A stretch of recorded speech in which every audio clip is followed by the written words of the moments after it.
Hi, everyone. I'm Elysabeth Alfano, advisor to the food industry and CEO of VegTech Invest. It feels like it's been a while since we've been together. I sure have missed you. It's been a very crazy start to 2025. I'm sure you all know this already. But some very interesting things are happening, not just in the world, but in the food sector specifically. I'm still on a high from the end of 2024 commitments by the Department of Defense into food innovation. For those of you who may not know, and we'll touch on it today, 35% of the bioindustrial R&D budget for the Department of Defense is spent on food innovation. The next 1/3 spent on materials innovation. We talk a lot on this show how byproducts from the food industry wind up in the materials industry. They are inextricably linked, which is why we invest in both on the public stock markets through our fund, through VegTech Invest, if you're interested in that. And then only 1/3 of the Department of Defense budget is left towards things like weapons. So what is going on that finally the U.S. is playing a bigger role in food innovation? We're going to find out today from my guest. He is the CEO of Tender Foods, Mike Messersmith. I'm so happy that you're here. Yeah, pleasure to be here. Thanks for having me, Elizabeth. Great to see you again. So we talked about the Department of Defense, but really today we're going to dive into the Department of Energy, also investing in food innovation. So very exciting. Before we get to that, maybe give us a little bit of a background for those who may not know, because you're primarily in the Boston area. What is Tender Meat? Give us the genesis for why you started and your reason for being. Yep, absolutely. So Tender Foods, a company 10 years in the making, about 4 years now plus in existence, founded by a handful of scientists who were studying together and doing research in a lab at Harvard here in Cambridge. They were looking in the biosciences realm, and really the core of that research focused on creating biological fibers that at the time they were looking for ways to help on human organ transplants and patching wounds and creating Kevlar vest textiles. And they were able to replicate animal protein fiber composition using simple protein fiber structures and a piece of proprietary patented technology that they built in the lab. At the time, that was a really small machine.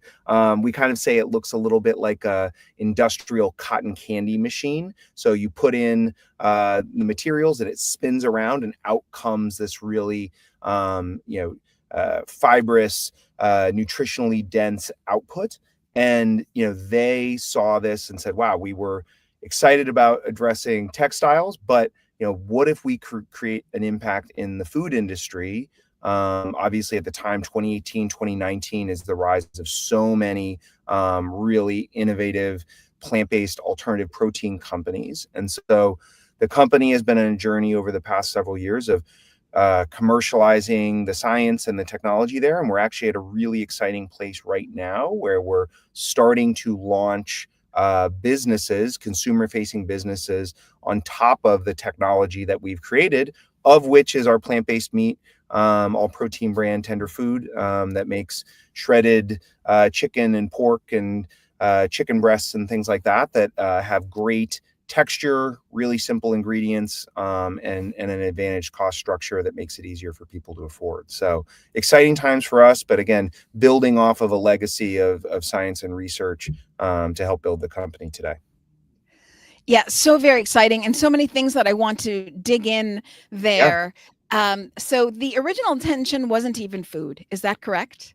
Yeah, I mean, the original co-founders, again, I think as what happens sometimes in a lot of scientific discovery situations, have a bit of a eureka moment of your research can be, focused on one area, but then you discover an application to other ones. And how do we take this technology and create impact? Impact can be a whole bunch of different things. It can be, obviously in the biosciences, but also it could be making a dent in this emerging food space and creating stuff that's great tasting and better for the planet, better for people. And so that's been doing a great job here of navigating for you and bringing up stuff for the website. Amazing. So yeah, I mean that's been the journey from a scientific standpoint, and now really, I've been in the company, working with the team for a handful of months, and because we're at a point now where we're starting to really build growth businesses on top of the technology, to kind of bring it out into the world, which is cool. So I can't help but notice that you said businesses. So you're Yeah. thinking of other businesses. Will they be in the food realm, or are you thinking materials, et cetera? No, I mean, Mm. food is such an area for impact. I think the demands, it's actually, I honestly, spent the past 20 years in consumer goods and all sorts of different companies. It's a really challenging time, I think, Mm. for where are these next phases of breakthrough innovation going to come from. Consumers are as educated with as high demands, expectations as they've ever been. um, I think there's a macro context here about people, really pressing hard on Mm. processing of foods, ingredient Yes. statement, nutritional profile. Um, and I think people have rightfully like really high expectations for the food that they buy. And at the same time, the number one hot button issue of anybody you talk to in the United States right now is grocery prices. Mm. Everybody in the value chain, from a consumer to a retailer or food service entity to a brand, are all under price pressure, Mhm. decreasing margins, and so that is a context for a lot of challenges of where these next brands going to come from. The investment space is stuff that you deal with all the time, is hard right now for small brands, for bigger brands. Where are we getting the outcomes, the exits, the return on those investments to make these big bets worth it? And I think that's where, when I looked at this opportunity, and I think what's really special about the company we're building is it starts with having an underlying piece of ownable technology that enables great consumer products. I think certainly we are super proud of our plant-based meat, all protein product. We think we're just getting started, but we think that that has a big market application. But also, the company is not just the product we make, it's the technology platform that the team has built for years, hardware, engineering, software, materials, software. And so when you have that in your arsenal, you need to look at other things you could make in snacking, in where fundamentally what we do is take protein and fiber and use our technology to turn that into, delicious, textured, nutritionally balanced food. And there's lots of applications for that. I think that, and being able to build that off of the machine that we created, kind of fit for purpose, rather Mhm. than having to do it off of these giant machines that were designed 100 years ago for some other thing. Everybody makes their food products on the same machines, and I think that leads to a lot of mediocrity. And so the ability to build consumer brands on top of ownable, validated technology, I think gives us a really interesting angle and edge to pursue. Yeah, I think this is so interesting in so many aspects. So, of course, there's the investment angle. So, you have Yeah, your proprietary IP. That's very exciting in a time when it's hard to get investment dollars. So, doesn't exist. that's Yeah, wonderful. And I, yeah. I don't know of any other company doing this exactly, but that's because maybe I don't quite yet understand the technology. So, I want to share that screen that talks about spinning, and I know Yeah. you're not gonna divulge any secrets, of course. I'm sure you're No, very, it's on the protective. website. We can talk about it. So Yeah, basically let's what we, talk about that's a this. good visual there. So, at its core of what we do, there's we can take I'll say a broad spectrum of simple raw material ingredients with a foundation of protein and fiber. And so to make our alt protein products, our plant-based chicken, plant-based pork, we take fava bean protein, rice Mm. protein, and oat fiber, and that gets mixed up kind of like a dry cake mix or something like that. It goes through the machine that the team created. So this is hard tech, where it gets spun, and it really does look kind of like an industrial cotton candy machine, about the size Huh. of a a commercial washing machine, so to speak. So it's not, sometimes in manufacturing, you go into these factories and the thing is the size of an aircraft hangar, really small footprint, very flexible. The protein and fiber goes through, it spins around, and out comes, literally we spin fiber that's collected, and then taken out. And then the downstream processing looks very similar to what lots of other brands would do. So you would shred it, you season it, you package it, and out it goes to a restaurant. And so the real special magic of what the team here has built has been in developing a really deep understanding of these ingredients and how can we work with different protein sources, different ingredients, and then turn it into these really delicious, textured, edible, fibrous structures, because it's how a pulled pork or a pulled chicken would look like at any restaurant or a barbecue restaurant. And I think that texture is what's really lacking in a lot of the offerings in the plant-based world today. So are you focused on whole cuts of meat, or you seem to be shredding, or maybe I guess the chicken is a We whole do cut? both. Yeah, we do both. I mean, I think like again, it's all from a common foundation. And so, yeah, these are some great illustrations of kind of the food look. But so we can do, there's a lot of applications with shreds where people want to make sandwiches. They want to put it on top of bowls or salads. And, look, a chicken breast is the most mainstream, down the middle, Sure. most desirable piece of thing in the world in this. And I think where the most of the market alternatives in the plant-based meat, all protein sector are going through an extrusion process where it's kind of like an industrial Play-Doh machine is what I would say, where you pack a whole bunch of ingredients in, it pushes it out, and then they mold it together. And in order to keep the texture and consistency, they're having to use thickeners and binders and gums, which is what I think a lot of consumers are starting to push back against. They want a simpler ingredient deck. They want something that has a cleaner label. And so our product has 7, 8 ingredients. This fiber spinning itself gives it that composition and texture where we don't have to rely upon thickening agents to hold the product together. And so you get this really kind of delicious, savory mouthfeel that is very, I think, familiar for people who are looking to make a shift to a plant-based option. Mm-hmm. Yeah, very interesting. So a couple things come to mind that Yeah. there may be some other companies like Juicy Marbles, or there's Yeah. one in there's one in France that I'm thinking of, as well as Chunk Foods, maybe. But those are more layering techniques That's to right. the extent that I understand it. And That's right. so this is a spinning technique, which I think Yep. is very interesting. And it's interesting to me that you talk about the spinning of the proteins with the fiber, meat, of course, having no fiber.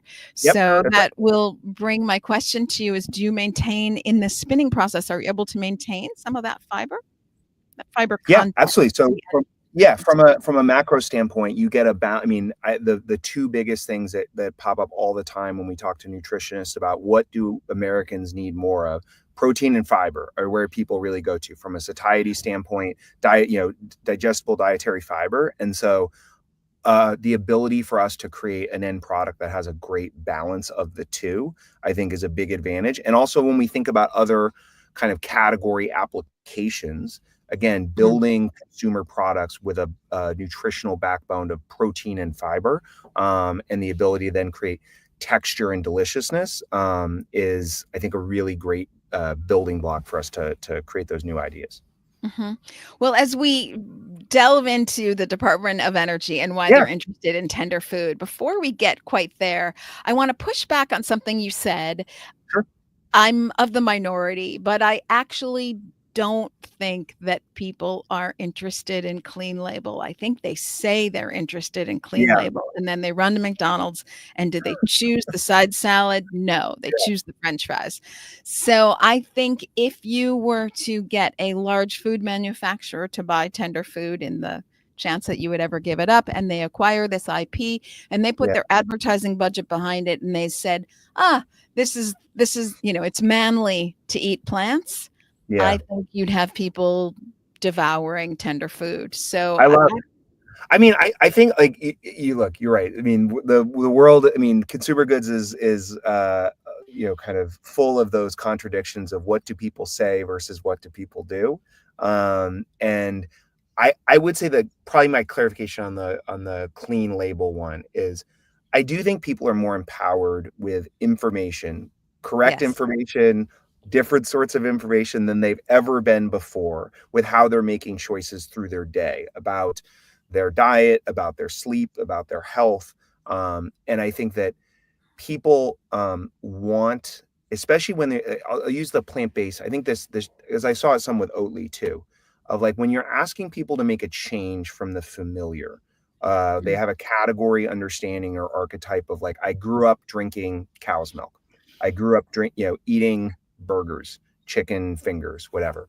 Um, no one really wants to know what industrial dairy or industrial like meat packing. Like if you want simple things like that, oh, I don't want chemicals. I don't like, okay, fine. Like let's just like we'll turn off that part of our brain about how that part of the industry works. But I do think that when you're trying to make people entice people to make a change into a new dietary exploration, let's say, the ability to make that accessible and familiar for people with ingredients that they know and understand and can get comfortable with when they turn the package around and they look at the ingredients and it's, 6 or 7 things with names that are familiar to them versus a list of perfectly safe, helpful, food. I'm a full supporter of the food science industry. We create great products with those. But I do think when you're asking people to make a change, a behavioral Yeah. change, the accessible and familiar lowers the risk profile of people being able to say yes, and I will give that a try. We saw that with Oatly a lot, where like I never, if it's enough of a burden for people to, kind of want to try an alternative dairy product. You're eschewing like literally the thing you're raised on, elementary schools, cow's milk, cow's milk, Mhm. cow's milk. We never had to have the burden of making people believe that oat was simple, healthy. Ah, They yes. understood that intrinsically, right? It's Yes. very different from if we were doing a fava bean milk. Okay, like maybe, Yes. but I don't understand that, right? And so Yeah. if you can make it accessible for people to make you're already asking them to extend themselves a little bit of like, will this work? Will I like it? Will it feel weird? If you can make a couple things simpler and easier for them from an ingredient deck standpoint, I think that you're going to lower that risk profile for them and get them to say yes. And then they're going to love it. I think that Mhm. like the products that generally in this space are good and getting better all the time. But I think that when you're asking people to make that leap, making it a little bit easier for them to say yes is always a goal. Well, I love that you bring up Oatly because I did want to get to that. You were Sure. the North American president of Oatly, Yep. and dairy milks having such an easier time at taking a portion of the market because 65% of the world is lactose intolerant. That's going to be Yep. much higher in the Asian and African communities. You're looking in the 80% in the African communities and the 90 percentile in the Asian communities. So big chunk of the world can't have cow's milk. You've got that Correct. natural push behind it. What made you want to jump from Oatly to Tender Food? Yeah. I mean, fundamentally, like I love what we build at Oatly. I was the first Mm, employee here in the US. It was the best group of people building something that was special, impactful, category building. My favorite thing I've ever done professionally to this point.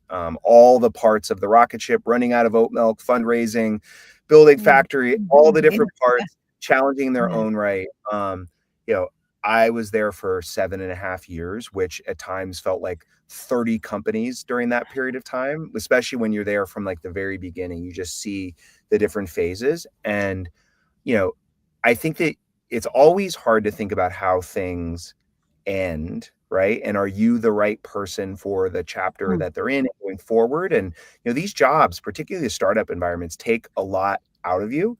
And you have to be all in and committed because you're trying to create the future that didn't exist before. And I really realized I loved all the parts of Olay. I love the people I work with. I'm a firm believer in that company, the mission, all the things they're doing. I missed the early stage building ah, of the work. And I took a break for a little bit last summer, and then you got to find where that right fit is. And, that's people, that's category, that's opportunity. And I was fortunate enough to get involved with Tender Foods through our investor base, and was able to join actually as a board member for Tender prior to coming inside the company as CEO.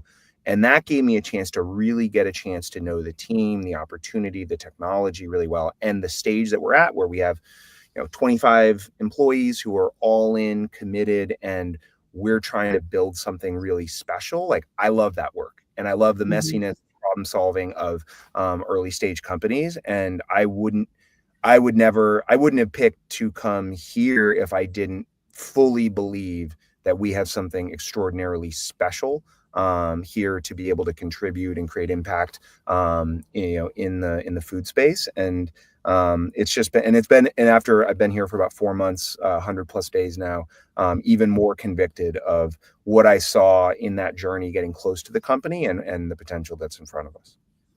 Well, it's such a very exciting time for the company and the kind of science-based approach that you have. So let's talk about the Department of Energy. First, taking a big step back, why is the Department of Energy investing in food innovation? Yeah, so we applied for a scale-up grant as part of a program that was seeking across several different industries, transportation, capital investments, food being one of them. When we applied in the food space, looking to support American technological advancement and ownership, and also looking at ways to make our food system decrease the resource intensity and look at decarbonization of the food system. And so the potential, we were recommended for award for a $5 million plus Department of Energy grant to support the continued research and scale up of the business because of the promise that the research showed. And we've been recipients of other grants as well, SBIR grants through the NSF and some other things to continue to support the research that the company's founded on. I love that because it was such an incredible validation moment for the work that the team has done. Our co-founders, the chief science officer who really authored these grant proposals. Having been in business now for a long time, you don't win grant proposals like that with sizzle reels and PowerPoint decks. You do it with real, like actual scientific promise and these proposals, and the fact that we have a line of sight that our technology could reduce energy usage and carbon impact by 25 to 50% versus prevailing market alternatives. And I like that.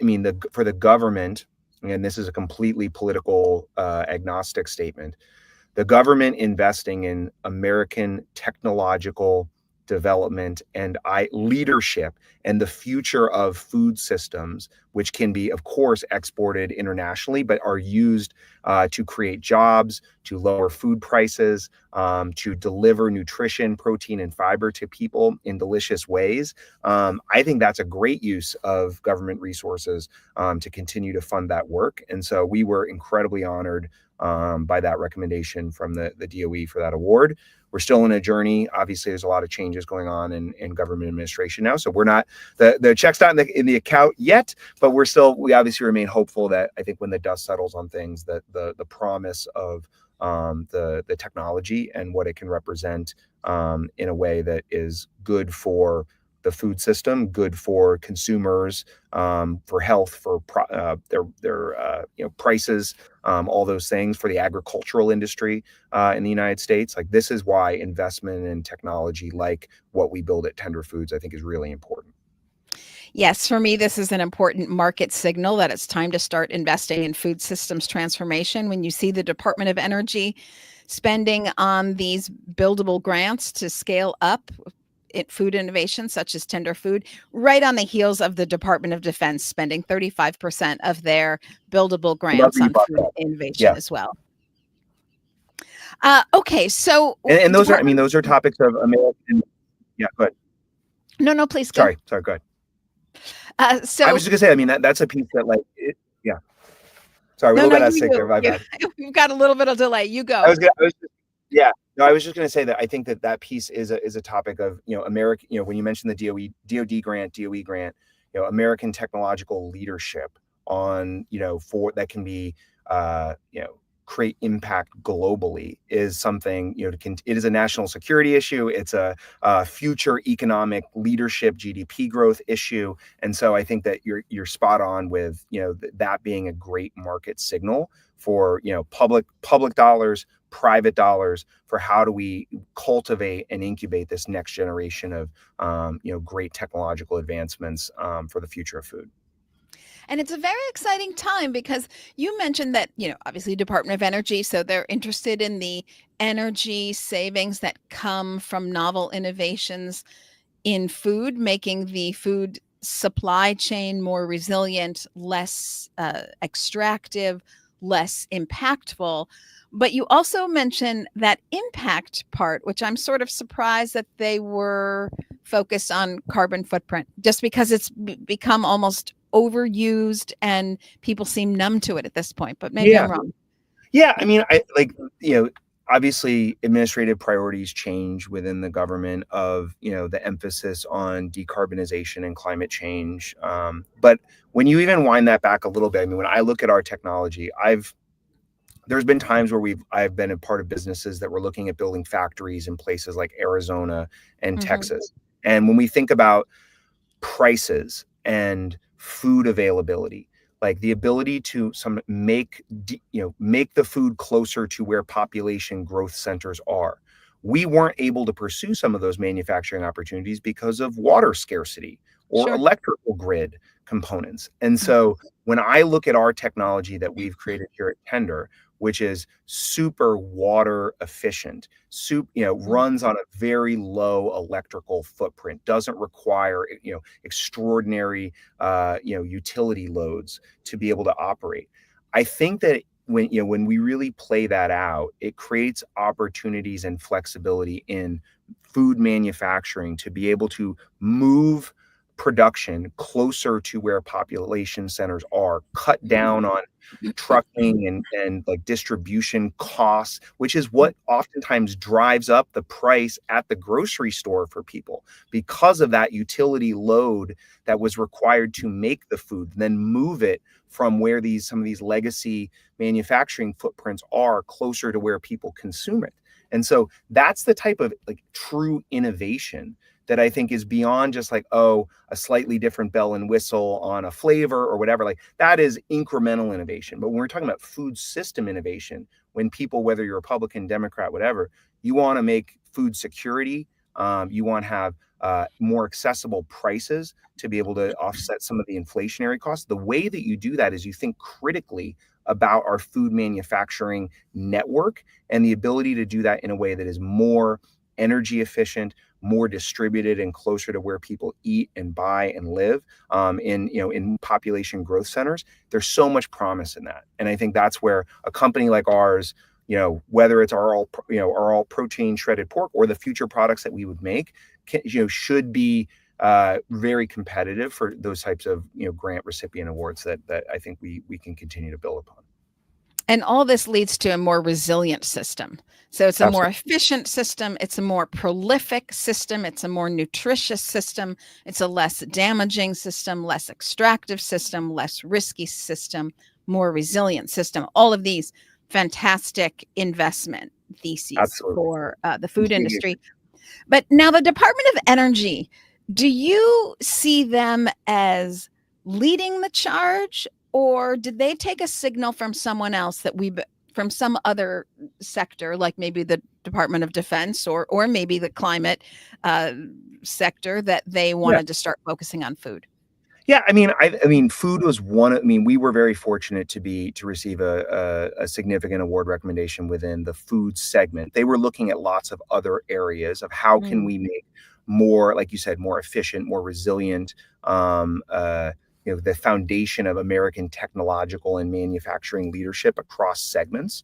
So I think that you were seeing. The government is always going to is the number one. I saw this the other day that the government has historically been the number one venture capital investor in the entire world, right? And Yes, so, and there's a great stat, if I can jump in here. There's a yeah, great please. stat, and I'm gonna have to find the source for it, that, when the government invests, those companies have a 1 in 4 chance of success, which is rock star high, because usually, you've got a Right. 1 in Much more 100 than none. chance of success, right? So, Yeah. very strong outlook once the government invests. That's right. And so again, regardless of, particular political affiliation, administrations, Democratic, Republican, whatever, I think that the government will continue to invest in American technological advantage. Sure. We're in a global economy, and so being able to, as you said, build resiliency, lower the price, more delicious, accessible food at a better prices for American consumers. And so I think you saw the DOE acting. Again, I'm not an expert in any of those things. I have no insight into the operations of the government. But like when I see DOE acting, Right. investing in the food space, I think that is such a great indicator of, it's been a hard several years of climate Yeah. tech, food tech investments. And I think that things like this are indicative of, I think, where hopefully over the next 5 to 10 years, we see some really positive kind of next phase growth of investment and opportunities for companies like ours. Well, I'll tell you, I feel slightly vindicated because I've been doing this show since 2020. And early on, I was talking about food innovation as part of a national security plan. And everyone, including, the heads of the Good Food Institute, thought I was completely nuts. And so now I feel vindicated that the Department of Energy and the Department of Defense have gotten the memo. Why do you think that Tender Foods got the grant? Because obviously the competition was stiff. Why do you Yeah. think in the end they chose Tender Food?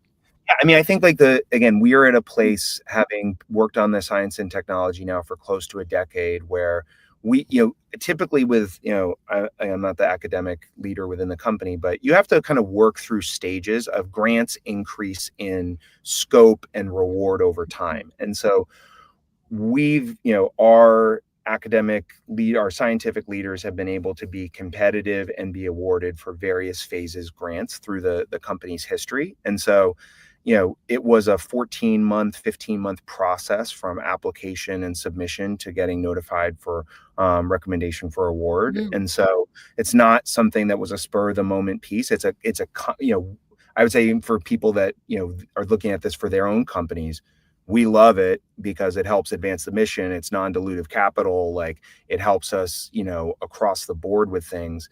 It is Mhm. a muscle that you need to build internally. It's not something you wake up one day and decide that you are going to Oh, apply for a government grant. You need to have the infrastructure, the capability. There's a art and science to grant writing, sure. that I think is important. That then makes you more, the combination of writing a great proposal and underlying like real scientific credibility of the research and a sharp proposal is how you become more competitive, I think, for these types of Mhm. opportunities. Well, that's exciting to hear you say that this is a step in the grant, right? So you foresee more grants, Absolutely. more grants coming. It's a part of our, I mean, when we look forward at, I mean, again, you have a financial, audience on these things. When we look at our forward, looking like capital stack of, where are the sources of Mhm. funding for the company, I can't count, you can't count on, I mean, I can't count on any of those things, but, when we look at the combination of growth equity to debt to, grant, academic research grants, we think that we're quite competitive for that. And I think that Mhm. oftentimes those awards and the progress you're able to make at it, success in an award can beget like validation for the next grant that you have, which could be even slightly larger, and continue to fund and build that infrastructure and muscle of the technology and scientific discovery, which is good business. Because when Yes. we go to attract partners or other investors, the credibility that we have because of those external validations and the technical industry leadership that our team possesses means it's a real deal. I mean, it's not just a brand and some sales. There's some real solid foundation that we're building the company on, which starts with the technology and the science.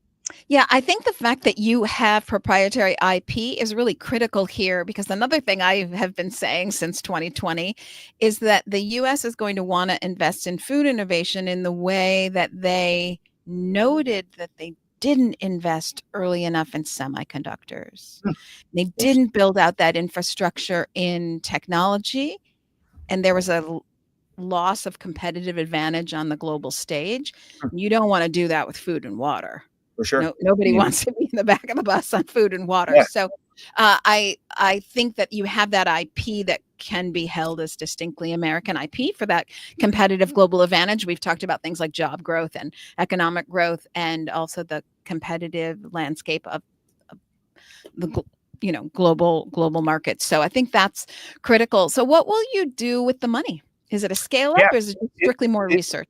it's more research and supporting our engineering scale up. So that would be it's like thankfully a pretty flexible application of things. So Mhm. for example, over the last couple years, the company has gone from, we described earlier our fiber spinning cotton candy machine. There was a time when that was being run on a desktop in a lab environment by a PhD wearing a white lab coat. Today, that machine is significantly larger in size. There we go. Significantly larger in size. It's being run at a commercial manufacturing environment by a trained, dedicated factory worker who's, getting paid by the hour. And so the scale up work there, where the throughput might go from a pound an hour of product to 100 pounds an hour to Yes. 500 pounds an hour. And that is real engineering work. There's real material science work that goes into that. And so it's work that we would be doing anyway. And we have great line of sight, but the government helping to fund that at an accelerated pace. And also there was a component to the grant about how can we do, and I've had some good experience with this in the past, I think particularly germane, relevant to your audience. How are we doing an underlying foundation of measurement of the sustainability impact of our technology, of our processes, looking at life cycle Mm. assessments, looking at comparative resource utilization of the machine, like to really be able to capture and validate the potential of it. I think is another use of the investment that we would make. Yep, I love that, because I think we are in the age of measurement. absolutely.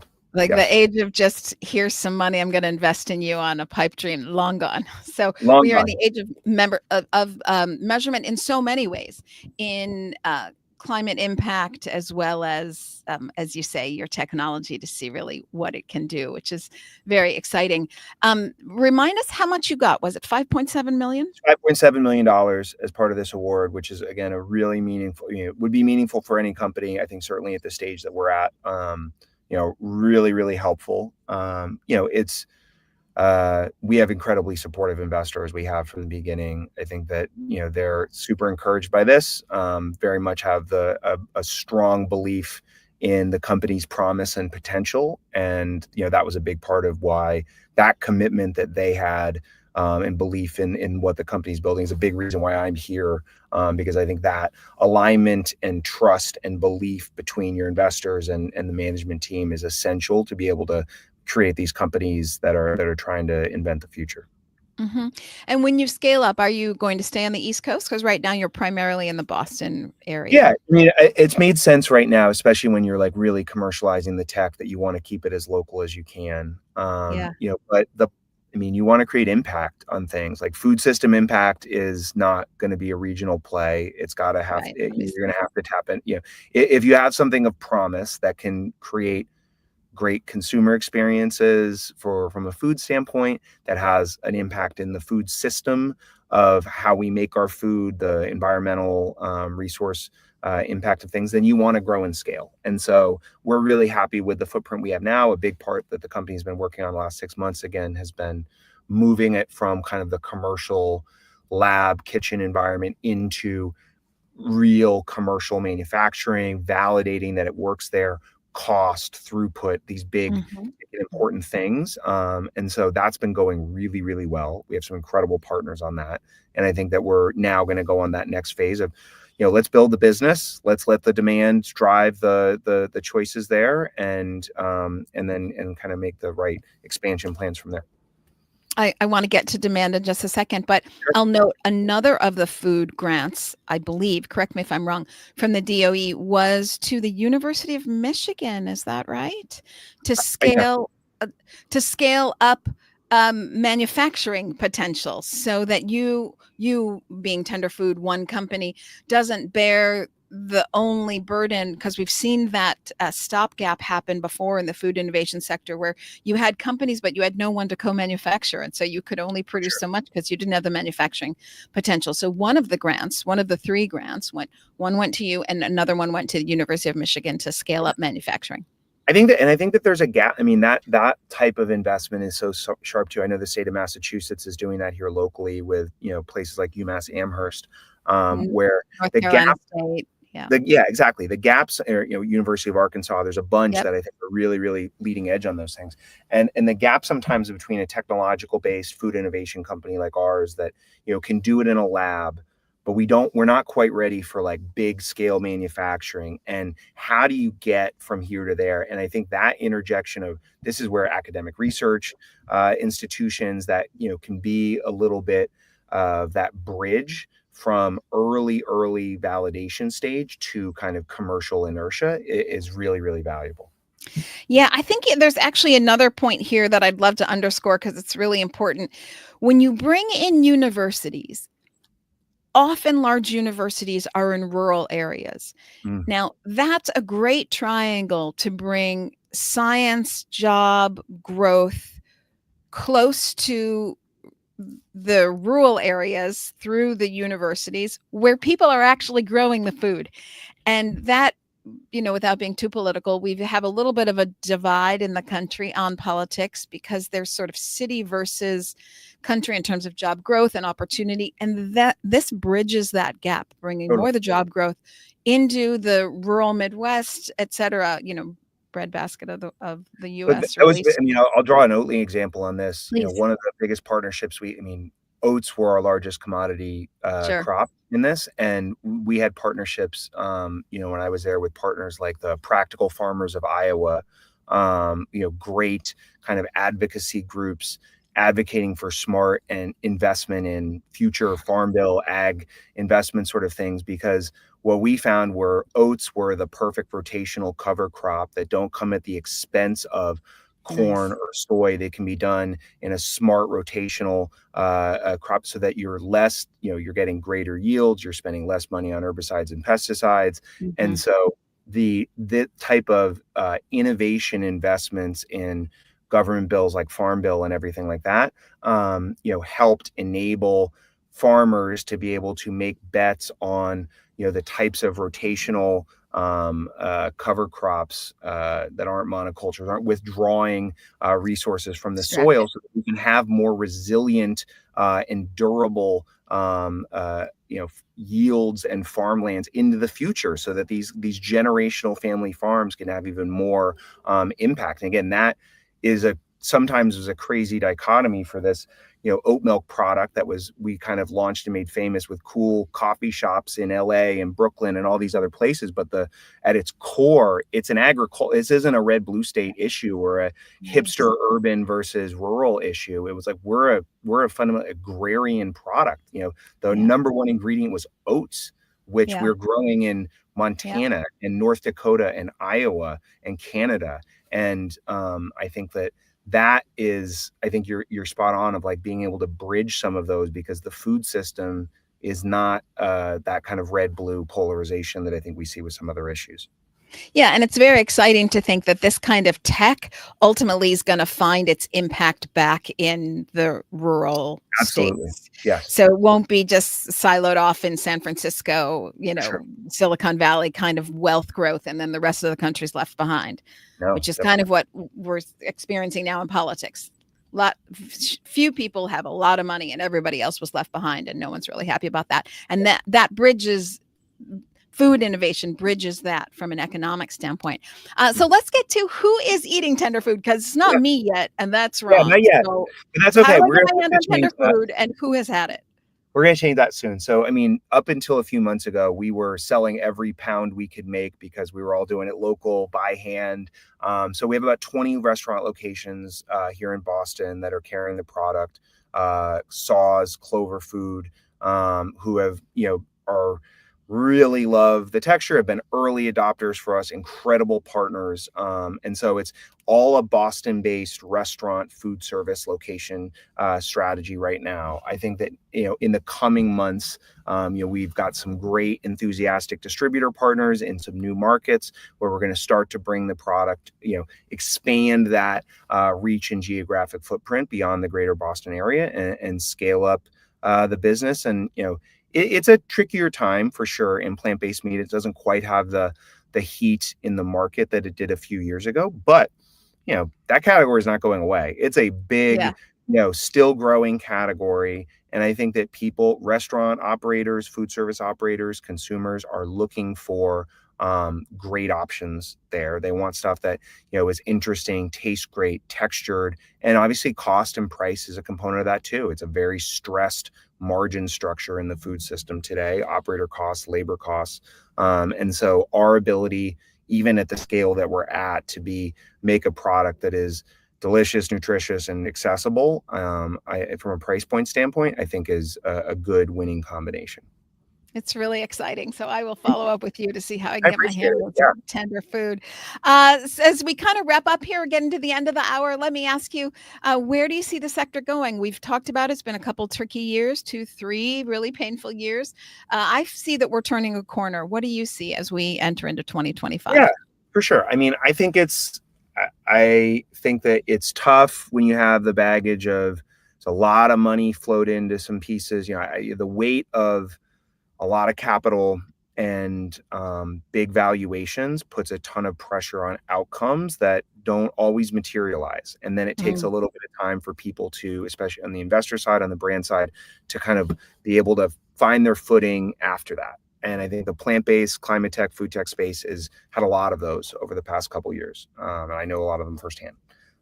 What I do see is, one, there's an evolution within companies of, there was a time when I think both, maybe investors advised and brands had a lot of feeling like we have to do all of this ourselves. We have to build the factory, do the research, build our own factory, create a brand, sell it to Walmart, all of the value chain. And the truth is, I think probably it's like a bad lesson from Tesla, to be honest. If everybody thought that they had to do everything, they could do everything themselves. That should be the exception, not the rule. It is the things that made you great at one thing don't mean that you're going to be great at building factories or operating factories. If you were the absolute bee's knees at like technological innovation development, it doesn't mean you're going to build the best sales team in the world at selling things into customers. And so I think that you're seeing companies, including our own, be much more open-minded about maybe there's some collaboration within the value chain here where we can all get there faster. Our company has superpowers, you have superpowers. I'm not trying to do what you do. Can we get together on that and create value together faster, rather than having to attempt to raise a boatload of capital to build big facilities? It's the only way it doesn't have to be done that way. There's other ways that we could. It's too inefficient. It can't actually be that way. Inefficient, and no appetite for it. And the pressure of what has to occur then from an outcome standpoint to get the return back to those investors who made that bet is just not feasible in today's market. And so I think we're in a great position to do that. We've got really manageable investment valuation profile that I think then we can have optionality for how we choose to go build the business. I'm seeing that from a lot of other companies, and it's what investors are looking for too, of, where is the part that you could play in that value chain without it having to be everything. And hopefully that leads to,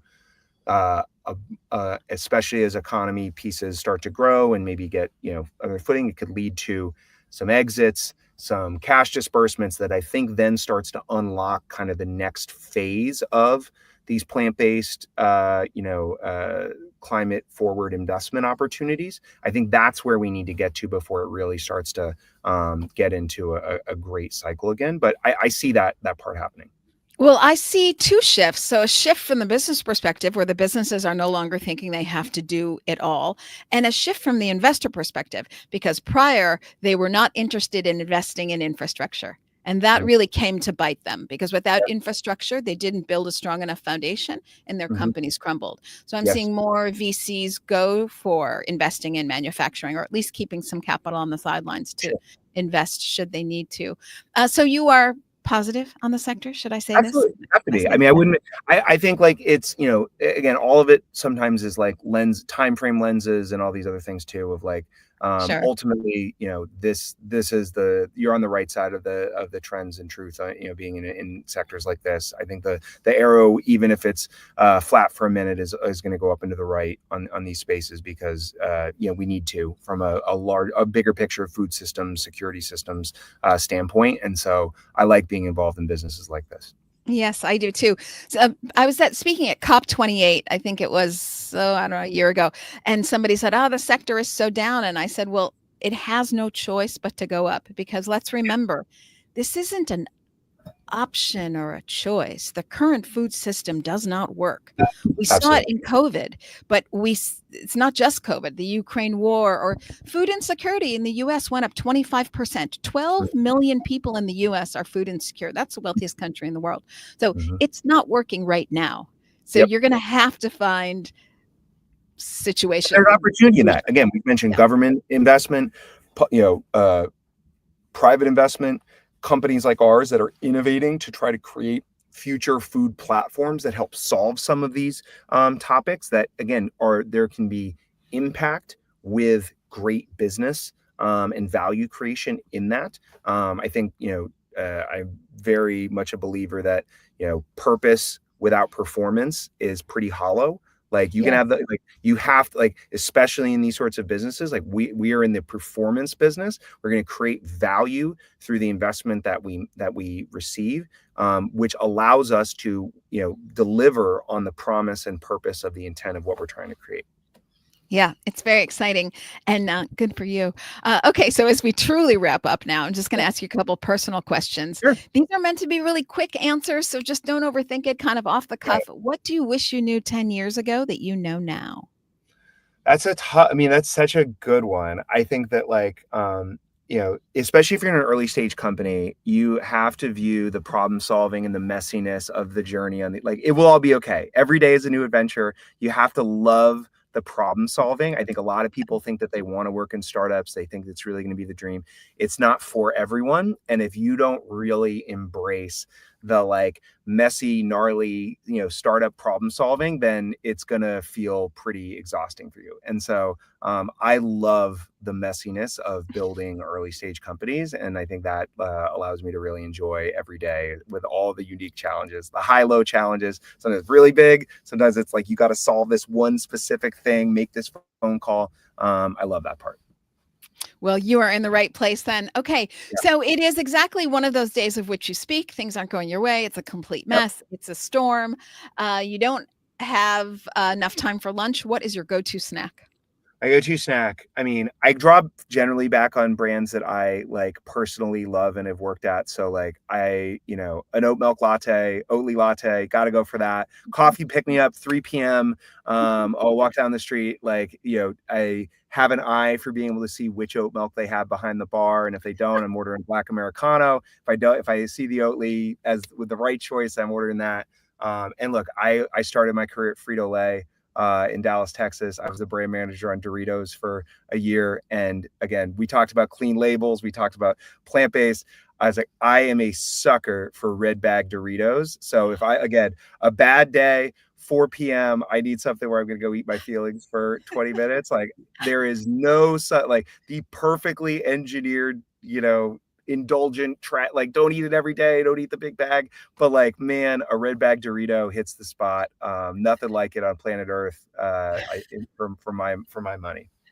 I love Doritos, and I'm right there with you. My face in the bag. I love Doritos. I was brand Finger. manager on Special K and Frosted Mini Wheats. I don't know if I told you that. Started my Amazing. career at the Kellogg Company. So, That's so cool. okay, same day. Things are a complete mess. What is the phrase you tell yourself to get yourself back in the groove? That's a good one. I mean, I think,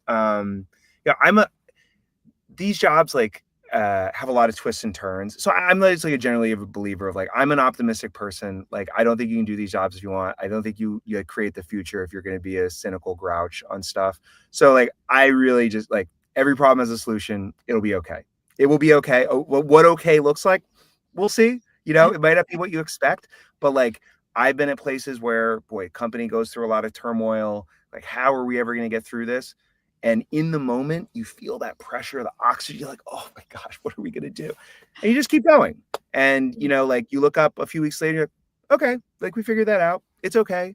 Like, I've got my health, got my family. Like I started my career in the United States military, in the Navy. I was on aircraft carriers. And so, we had literal fire drills back then. And so at the end of I'm solving shredded pork issues or oat milk issues. Like, I could yell about those things. It's fine. Like, we'll figure it out. Let's go. Like, it'll be okay. Keep going. I love it. I want to say Sir Isaac Newton, a body in motion stays in motion. So just keep I love at that. it. This sure was fun. I'm going to get my hands on tender food. I'm going to find a way. Maybe I have to go to you. I don't know. Maybe I'll find we can send you some, hopefully come into a restaurant or someplace near you soon in the coming several months. So we're working on it. Yeah, this is wonderful. I want to thank Mike Messersmith for being with me. You want to check out Tender Food? It is Tender, TENDER, food, singular, FOOD.com. Look for it in the news. Look for it in Boston. Look to invest in it. That's right. Send me an email. Please. Yes, yeah. And Mike, of course, is on LinkedIn, as am I. Mike, please don't go anywhere, but everybody else on Facebook, LinkedIn, YouTube. I will see you all next week. Bye, everybody.